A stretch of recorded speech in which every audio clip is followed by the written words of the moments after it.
debemos recordarles o explicarles que el duelo es el proceso de adaptación, a una pérdida, al que te murió un familiar, por ejemplo. Pero en el área médica es importante que les mencionemos algo. En específico les tengo que hablar como médico de rehabilitación.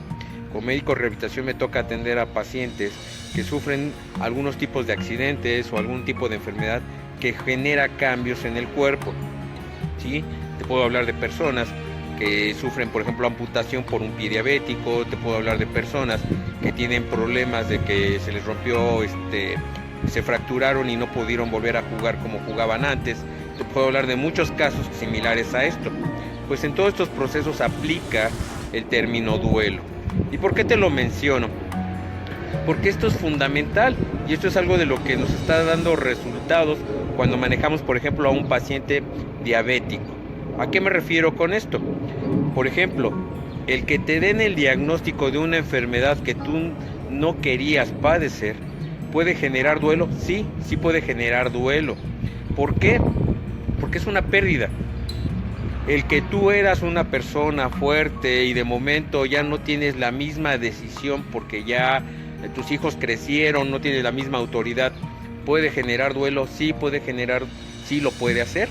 Entonces, tenemos que traspolar este término no solamente a la situación de la adaptación a la pérdida de un ser querido, sino también al recibir noticias en las que no estamos de acuerdo. Entonces, esto nos puede conllevar un proceso de adaptación.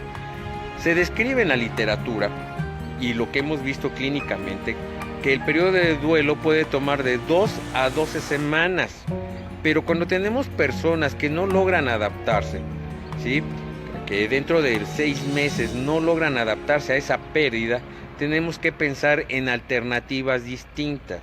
Entonces, yo te voy a dejar la siguiente reflexión. Nos tocan muchos casos de pacientes diabéticos que llevan años que no logran adaptarse al duelo. Tenemos muchas personas que tienen divorcios, que tienen separaciones, que ya no están con sus hijos y no logran adaptarse a esa pérdida. Entonces, si tú tienes este antecedente de que muchas personas no se pueden reponer a esta pérdida, ¿por qué esperarnos hasta después de 6 meses? Esto es muy importante que te lo tomes en cuenta. ¿Por qué? Porque te lo decía el día de ayer. Para los que no nos escucharon el día de ayer, nuestro cerebro tiene muchas sustancias químicas, tiene conexiones entre una parte y otra. Hagan de cuenta que tiene una serie de cableado. Y cuando hay una situación brusca como es una pérdida, o en otras palabras, duelo, esas conexiones se pueden perder, esos cambios químicos pueden generar explosiones en el cerebro, por decirlo de una manera, y si no intervenimos de forma oportuna, esas conexiones no se van a restablecer. Efectivamente, existen los recursos de fármacos para poderla manejar, pero no solamente tenemos que pensar en esta alternativa, tenemos que considerar, muy importante, que tenemos que entender al individuo, a la persona, no a la enfermedad o a la pérdida. Y cada uno de nosotros tiene una forma distinta de retroalimentar una pérdida o de ir liberándose de esa pérdida. Recuérdalo, tu salud es un asunto que a mí me interesa.